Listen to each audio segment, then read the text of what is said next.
सभी विद्यार्थियों का ऑनलाइन क्लासों में हार्दिक स्वागत है। आज हम साझेदारी के बारे में पढ़ेंगे। साझेदारी का परिचय। साझेदारी की स्थापना 1 अक्टूबर 1932 को जम्मू एंड कश्मीर को छोड़कर संपूर्ण भारत पर लागू होती है। यह साझेदारी यह अनुबंध अधिनियम 1872 से लिया गया है और साझेदारी की स्थापना जो है वो एकांकी व्यापार की कमियों को दूर करने के लिए की गई। साझेदारी की स्थापना की गई है और समझने के लिए विस्तार से जैसे जैसे ये एक हमारा व्यापार है, एक व्यापार है और इस व्यापार को संचालित करने वाला एक ही ओनर है, एक ही स्वामी है, तो इसे हम बोलते हैं एकांकी व्यापार। यह है एकांकी व्यापार और इस व्यापार में पूंजी लगाने का दायित्व एक ही मालिक का होगा। पूंजी और प्रबंध और जोखिम, व्यापार में जो भी जोखिम विद्यमान होगी वो भी एक ही स्वामी की होगी और बिजनेस से जो भी लाभ होगा वो एक ही मालिक का होगा। एकांकी व्यापार में सबसे बड़ी कमी होगी कि इस व्यापारी के पास सीमित पूंजी होगी, सीमित प्रबंध क्षमता होगी, जोखिम एक ही व्यक्ति के द्वारा उठाई जाएगी और लाभों पर संपूर्ण हिस्सा एक ही व्यापारी का होगा। अगर हमें व्यापार को और बढ़ाना है और पूंजी में वृद्धि करनी है तो इसके लिए हमें अन्य लोगों को व्यापार में शामिल करना होगा। अन्य लोगों को अगर हम व्यापार में शामिल करेंगे, एक से ज़्यादा अगर लोग शामिल होंगे, हम एक से ज़्यादा लोगों को व्यापार में शामिल करते हैं, तो एक से ज़्यादा लोग अगर शामिल हो जाते हैं तो इसे कहते हैं साझेदारी।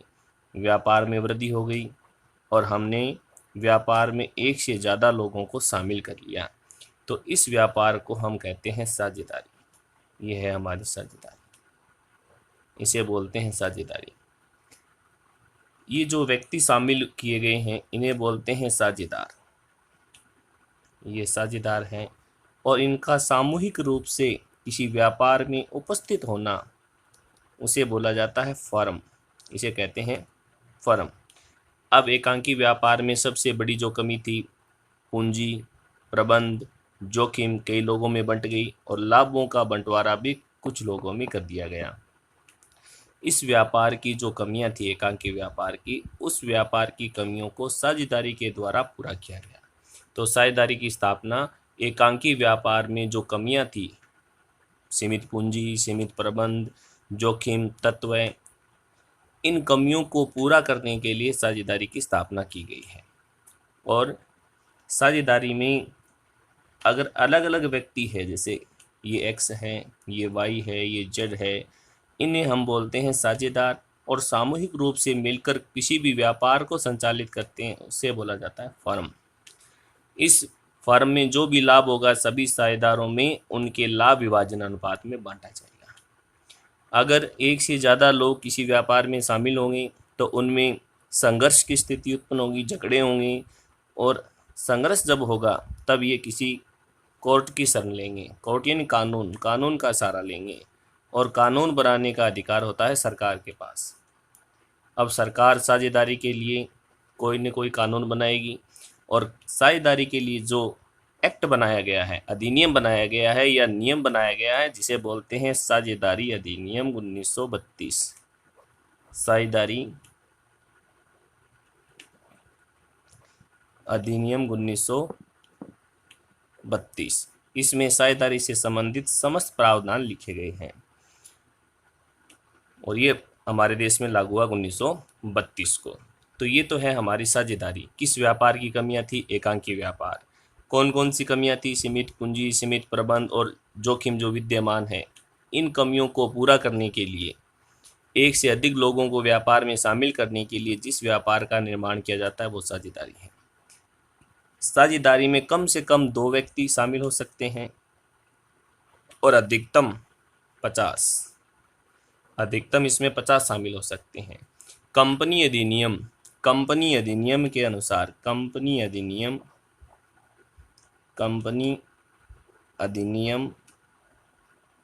2013 के अनुसार 13 के अनुसार कम से कम 2 और अधिकतम 50 व्यक्तियों को शामिल किया जाता है। लेकिन साझेदारी अधिनियम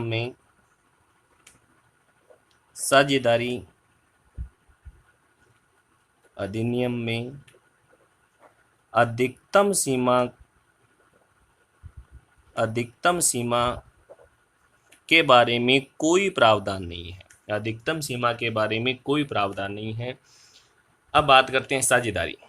ये तो है साझेदारी का परिचय, ये है साझेदारी का परिचय कि किस व्यापार की कमियों को पूरा करने के लिए साझेदारी का निर्माण किया गया, कौन कौन सी कमियां थी, और जब व्यापार में वृद्धि करनी हो या तब साझेदारी का निर्माण किया जाता है। अलग अलग व्यक्ति हो, इन्हें साझेदार कहते हैं। सामूहिक रूप से इकट्ठे हो जाते हैं, इन्हें फर्म कहेंगे। और इन साझेदारों में अगर किसी प्रकार की लड़ाई झगड़े की समस्या उत्पन्न हो तो हम किसी भी कानून या कोर्ट का सहारा लेंगे। कानून बनाने का अधिकार सरकार के पास होता है, और सरकार ने साझेदारी के लिए जो एक्ट बनाया है, अधिनियम बनाया है, उसे बोलते हैं साझेदारी अधिनियम 1932। कंपनी अधिनियम 2013 के अनुसार साझेदारी में कम से कम 2 और अधिकतम 50 व्यक्तियों को शामिल किया जाता है।